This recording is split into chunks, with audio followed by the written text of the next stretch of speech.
Jorge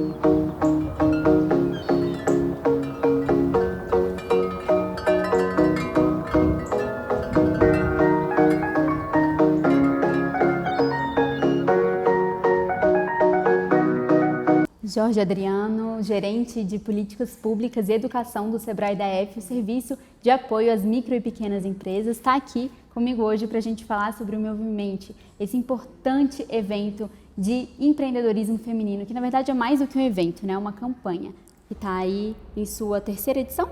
Segunda edição. Segunda edição.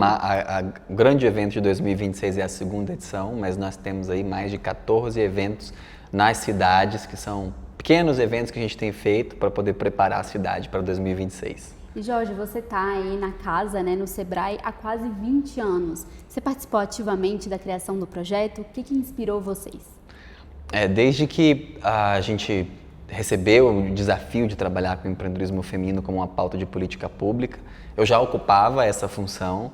Então, a nossa diretora superintendente, a Rose, foi quem me procurou com esse desafio para a gente imaginar, para a gente desenhar uma iniciativa estruturada do Sebrae para o trabalho com política pública. Então, desde a concepção desse projeto, a gente participou bastante de muitas conversas, de muitas discussões. A gente, inclusive, estava conversando há pouco tempo sobre isso, como é bom a gente ter opiniões divergentes, né? Porque o movimento ele nasceu exatamente disso, ele veio de uma divergência de entendimento que tínhamos a Rose e eu em relação a essa pauta. Ela apresentou esse desafio de como nós poderíamos ter um projeto dentro do Sebrae de empreendedorismo feminino, mas que não fosse um projeto de atendimento, porque iniciativas de atendimento, uma consultoria específica, uma capacitação para um grupo de mulheres, a gente já tinha. E essa foi a minha resposta imediata, né? A gente já tem várias iniciativas, a gente já tem vários programas, várias soluções que podem ser utilizadas para estimular o empreendedorismo feminino.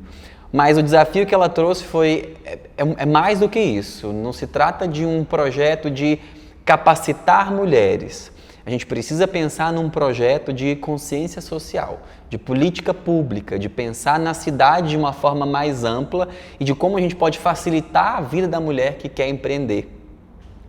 Essa conversa rendeu muita história, porque de início a minha visão a respeito disso faz todo sentido trabalhar um projeto como esse numa cidadezinha lá no interior, onde as pessoas têm pouco acesso à educação, onde a figura do homem da casa ainda é muito forte. Mas aqui para Brasília não parecia fazer muito sentido, né? A gente está na capital, então as pessoas têm mais acesso à educação, as pessoas já têm aí um conhecimento, uma visão, uma mente muito mais aberta para isso. Então, para mim, não fazia muito sentido trabalhar em empreendedorismo feminino a partir dessa perspectiva. E aí ela disse, você diz isso porque você é homem, você não sabe o que passam as mulheres na realidade. E a minha visão sempre foi, olha, o problema vai ser um empreendedor pobre. Se essa pessoa não tem grana, ele vai encontrar dificuldade para empreender, seja ele homem ou mulher. O problema vai estar na condição social e não no gênero. Você acreditava nisso? Eu tinha essa segurança. E eu fazia afirmações categóricas de que para Brasília não ia fazer sentido. E de tanto a gente ter essa divergência e essa discussão, foi de onde surgiu a proposta dela. Vamos fazer então uma pesquisa, vamos estudar isso e saber se realmente essa é a realidade de Brasília. E foi aí que, um monte de coisa que eu pelo menos não fazia a menor ideia do que era a realidade da vida de uma mulher, sobretudo de uma mulher que quer abrir um negócio, como essa realidade é muito diferente da dos homens. Como foi essa captação de dados aqui? Vocês focaram 100% em Brasília? Foi. A nossa pesquisa foi toda realizada em Brasília. A gente pensou numa metodologia de pesquisa que envolvesse uma etapa qualitativa e uma etapa quantitativa. Então, de início, nós reunimos 7 grupos de mulheres para discutir essa pauta. Nós tínhamos 3 grupos que eram mulheres especialistas nessa causa. Então eram grandes empresárias, eram representantes da rede de apoio à mulher, vários grupos que já estão aí consolidados no mercado e que tratam especificamente dessa pauta. E a gente também reuniu alguns grupos de mulheres pequenas empresárias que eram estratos regionais do DF. A gente trouxe algumas empresárias de regiões de alta renda, de média alta, de baixa, de média baixa, para entender como esses perfis estavam organizados. Nessa etapa qualitativa foi que a gente teve mais descobertas, porque ali a gente começou a perceber, baseado nas histórias que a gente ouvia, uma série de hipóteses que posteriormente precisavam ser confirmadas pela pesquisa quantitativa. Nós ouvimos esses 7 grupos focais que foram feitos com essas mulheres, para depois a gente partir para a etapa quantitativa, que reuniu aí mais de 1.000 donas de negócio do Distrito Federal. E o nosso recorte sempre foi um recorte regional considerando renda, porque essa era a minha verdade absoluta. O problema não é gênero, o problema é uma questão social. Mas o que nós percebemos é que sim, existem muitas diferenças que carecem de políticas públicas, que o Estado, que a sociedade precisam estar envolvidos para poder fazer a cidade ser um lugar mais favorável para uma mulher abrir um negócio, mas as realidades e as necessidades, o tamanho da dor pode ser diferente de acordo com a situação econômica, com a região onde a mulher está. Isso não quer dizer que numa região você tenha mais ou menos dor. Significa que as dores são diferentes e igualmente legítimas, né? Então, na nossa pesquisa, depois da etapa qualitativa, fizemos a quantitativa e as descobertas começaram a aparecer por meio principalmente de histórias que a gente ouviu. E tem algumas histórias que foram muito emblemáticas, né? A dona do salão de beleza, que funciona do lado de uma barbearia. Então, um negócio essencialmente feminino, um negócio essencialmente masculino. E ela deu um depoimento assim, olha, eu tenho aqui na minha empresa um negócio onde tem só mulheres trabalhando. 6 horas da tarde eu preciso fechar. Porque se eu funcionar à noite, quem você acha que vai ser assaltado? O meu salão ou a barbearia que está cheia de homem? E uma coisa que eu vou à barbearia e eu nunca tinha pensado nisso. Né? E aí eu comecei a refletir depois, eu falei, gente, realmente, eu vou correr no parque da cidade quando eu saio do expediente, 7 horas da noite, a gente não vê essa quantidade de mulheres correndo, mas sempre tem homens correndo de boa, fazendo seus exercícios ali, e você começa a perceber, a iluminação pública interfere diretamente. Onde estão os estacionamentos? A iluminação do estacionamento interfere. Onde é que está o ponto de ônibus? Isso vai fazer com que uma mulher repense, deve ir até aquele lugar. E a gente não fala só de segurança, questões como saúde da mulher, por exemplo. Nós tivemos um caso muito legal de uma empreendedora que é psicóloga e o trabalho dela era fazer terapia. Então, ela tinha já uma carteira de clientes que ela tinha formado ao longo da vida. Ela engravidou, teve que ir para casa 3 meses cuidar do bebê. E você acha que os clientes esperaram 3 meses para continuar o tratamento? Não. Foram atrás de outros médicos, foram atrás de outros consultórios. Quando ela volta para a empresa, ela perdeu a carteira de clientes que ela tinha formado. E isso faz a gente pensar, quantos homens precisam interromper a sua carreira, interromper os seus negócios para ser pais? Não faz nenhum sentido. Mas a realidade da mulher é completamente diferente. E não só na maternidade, tudo que envolve a saúde da mulher que é completamente diferente da realidade dos homens.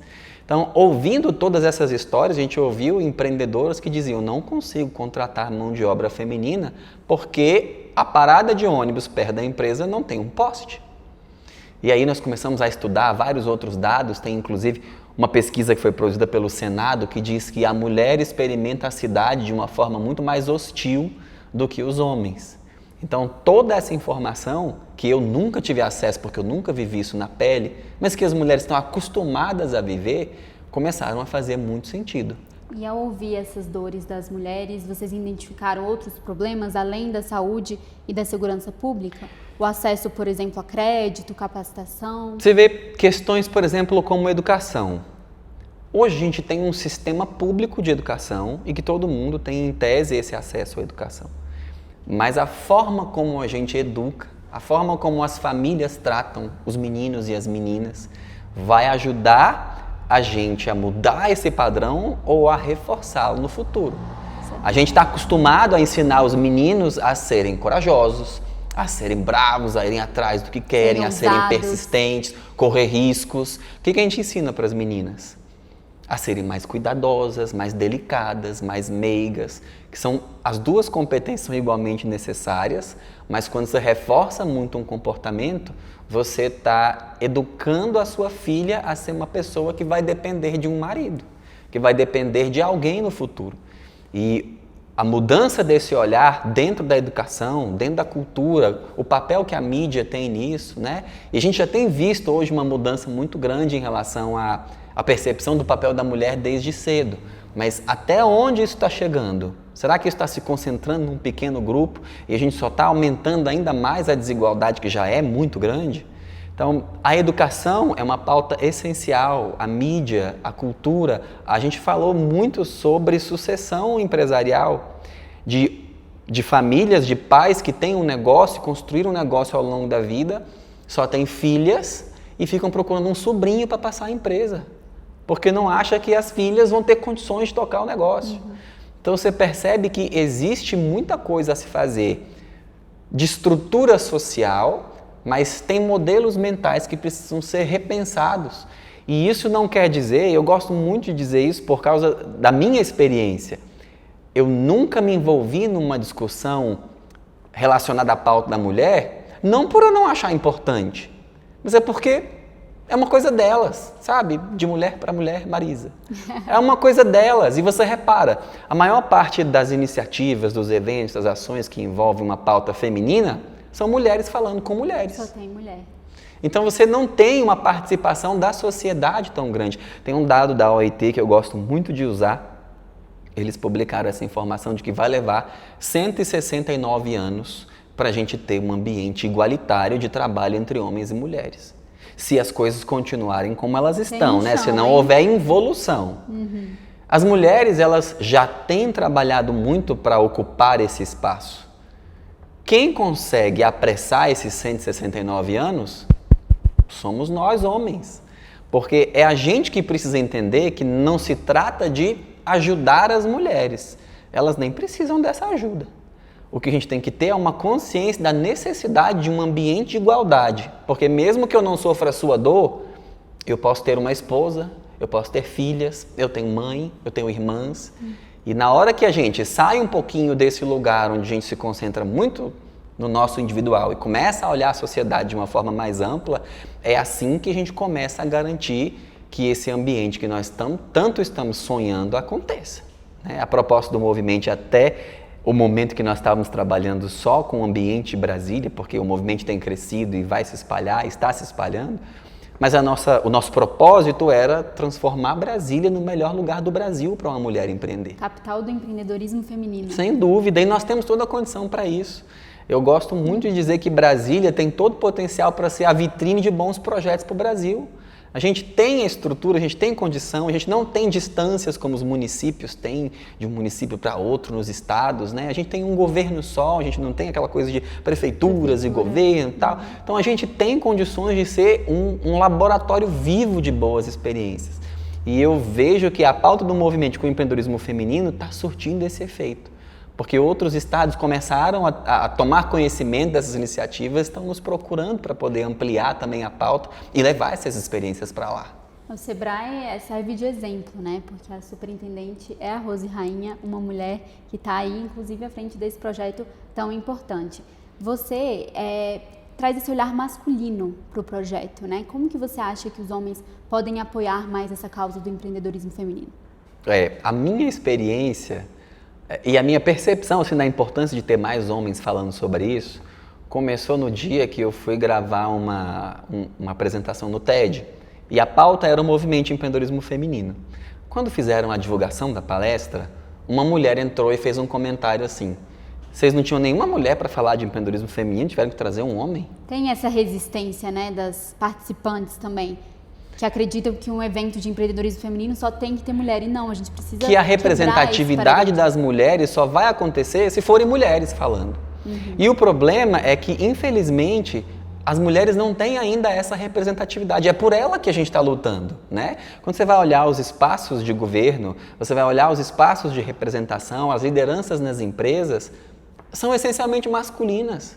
Então a gente precisa que esse debate chegue cada vez mais em mais homens, né, para poder democratizar essa pauta e começar a construir uma coisa coletiva, uma visão que precisa ser muito mais social do que individual. Então, a partir daquele comentário que eu vi na rede social, eu pensei, eu preciso me posicionar como uma voz masculina entre tantas outras vozes masculinas. Tem muita gente, tem muitos caras aí que já perceberam a importância disso e que têm trabalhado nessa pauta, né? Tem o programa lá, Eles por Elas. Então, já existe um grupo aí de homens que tem essa sensibilidade, mas a gente precisa se envolver mais nesse assunto. Isso significa Muito mais do que a gente fazer pequenas gentilezas do dia a dia, porque elas são importantes, elas são necessárias, mas o que a gente precisa se lembrar é que o espaço que a gente ocupa hoje, que os homens ocupam hoje, não foi um espaço que a gente precisou conquistar. Esse espaço a gente ganhou. A gente ganhou com muita facilidade. Isso aí é um processo histórico, né? Quando a gente estava lá nas cavernas, a gente tinha força física, a gente saía para o mundo, ia caçar, ia pro meio lá do mato e desbravar e explorar. E as mulheres ficavam em casa com as crianças. Então, o que aconteceu? A gente começou a desenvolver esse senso de exploração, de ganhar o mundo, de ir adiante, e a força física deu isso pra gente. A gente desenvolveu essas competências, mas a competência do cuidado, da atenção, das relações humanas, ficaram com a mulher. Coisa que às vezes a gente também não tem e que a gente precisa desenvolver. No momento que a gente percebe que na nossa sociedade hoje, nesse mundo pós-moderno, a nossa força física já não é mais tão importante. Mas o cuidado, as relações humanas, a atenção tem a mesma relevância, se não mais, do que tinha no passado. Então, é uma questão da gente perceber que esse espaço, ele não foi conquistado. Esse espaço foi cedido pra gente, porque elas ficaram em casa voluntariamente. Uma visão mais amplificada também, né? Se a gente quer que o nosso país vá pra frente, claro, a gente precisa da força das mulheres. E agora, é muito mais do que a gente ajudar as mulheres ou falar por elas, não se trata disso, né? A gente precisa, na verdade, reconhecer que esse espaço que a gente ocupa nos foi cedido por elas. E por que não a gente agir como homem e entender a importância de abraçar cada vez mais pessoas e trazer mais pessoas para esse lugar. Então, a voz masculina de conversar com outros homens, a gente percebe hoje que muitos homens não escutam mulheres. Tem mais dificuldade de dar atenção. Ouvi uma frase essa semana que achei muito legal. A mulher grita porque não é ouvida. O homem grita porque não é obedecido. E às vezes a gente não está acostumado a dar essa atenção ao que as mulheres estão dizendo. Então, quanto mais vozes masculinas conversarem com outros homens sobre isso, nós vamos criar os nossos filhos de forma diferente. Nós vamos dar atenção às nossas esposas de forma diferente. Nós vamos começar a olhar para o mundo que está à nossa volta muito mais do que a nossa realidade, nosso próprio umbigo. Podemos dizer, então, que esse é o primeiro passo, escutar mais as mulheres? Com certeza. A sua sensibilidade em relação à vida dessa outra pessoa e a realidade que ela experimenta, que é muito diferente da sua, né? Então, eu acho que tem muito de gentileza, tem muito de característica que os homens precisam retomar de novo, da gente perceber que há que se tratar as pessoas, há que se tratar a nossa sociedade de uma forma muito mais igualitária. E esse tratamento ele vai acontecer quando você fica sensível à realidade do próximo, quando você desenvolve alguma empatia por ele. E isso passa pela educação, isso passa pela política pública, isso passa pela segurança, isso passa pela nossa visão de quem a gente é, de quem o próximo é. Né? Então, acho que tudo começa, pelo menos a minha experiência foi, tudo começa com o seu despertar para a realidade do outro que não é a sua. A gente não pode dizer que a maior parte dos homens está contra essa pauta. Na verdade, eles são indiferentes, porque não dói na gente. Quando a gente começa a perceber que a dor que está lá... a empatia também. Quando a gente percebe que a dor que está lá fora, numa mulher, que não é a sua realidade, é a mesma dor que sua mãe sente, que sua filha sente, a gente começa a perceber, opa, isso aqui é importante, a gente precisa dar uma atenção diferenciada. Perfeito. A campanha Movimente foi criada em 2023 e em 2026 agora a gente vai ter a segunda edição do grande evento. Mas voltando um pouquinho na primeira edição, qual foi o maior impacto transformador que vocês acham que foi criado ali? Depois que a gente fez o evento, na verdade depois que a gente fez a pesquisa, a gente avançou para o evento, ela subsidiou as nossas discussões lá. Então a gente reuniu um grupo de 98 pessoas que foram discutir com a gente quais eram as medidas que precisavam ser tomadas para que as mulheres encontrassem um melhor ambiente para empreender. E dessas pessoas a gente tinha representantes do executivo, do legislativo, do judiciário, mas a gente também tinha da academia, empresárias, pessoas que representam a rede de proteção à mulher, vários grupos aí de apoio à mulher participavam desses fóruns e discutiam com a gente as medidas que a cidade precisava tomar. A partir daí saiu dali uma agenda de 51 medidas que, se implementadas, a gente acredita que Brasília vai ser esse melhor lugar do Brasil para uma mulher empreender. Essa agenda é hoje, na minha opinião, o principal legado que o evento deixou. Tanto que a gente começou a apresentar em algumas instâncias esse conteúdo e chegamos até o governador do Distrito Federal, que conheceu essa agenda, que abraçou essa agenda e que emitiu o decreto 46.500, onde ele implementa o movimento dentro da estrutura de governo local e determina que as secretarias de governo tenham projetos convergentes com essa agenda para que, de fato, a gente tenha o cumprimento daquilo que a gente idealizou e consiga transformar a realidade da cidade. Esse movimento tem dado um resultado tão legal que, como eu falei agora há pouco, os outros estados começaram a tomar conhecimento, né? A gente tem hoje os estados do Centro-Oeste, por meio do SEBRAE de cada estado, abraçando a pauta do movimento. Em 2026 acontece aqui, mas a ideia é que os próximos anos seja um evento itinerante que vai acontecer nos demais estados do Centro-Oeste. E nós queremos fazer esse movimento para que os governos, para que o legislativo desses estados, para que a estrutura de gestão do estado, tanto no nível estadual como no nível nacional, comecem a reconhecer essa pauta e tratem o empreendedorismo feminino de forma mais estratégica. E não do jeito que eu imaginava no começo, sabe? Uma sala pintada de cor de rosa com um curso só para mulheres. Não é disso que a gente está falando. É muito mais amplo, é muito mais estratégico. Então, essa agenda que foi construída e o movimento que nós temos feito de articular parcerias para ter outros projetos que se encaixem nessa plataforma, a gente vê o movimento dessa forma hoje, é uma grande plataforma que agrega vários projetos plugados nela para que essa agenda seja entregue. Então, no momento que a gente cria essa rede organizada de pessoas trabalhando na mesma direção, a gente não consegue imaginar o impacto que isso pode ter nos próximos anos. Como vocês equilibram o conteúdo técnico, inspiração e conexões reais para, de fato, impulsionarem o empreendedorismo feminino por meio do movimento?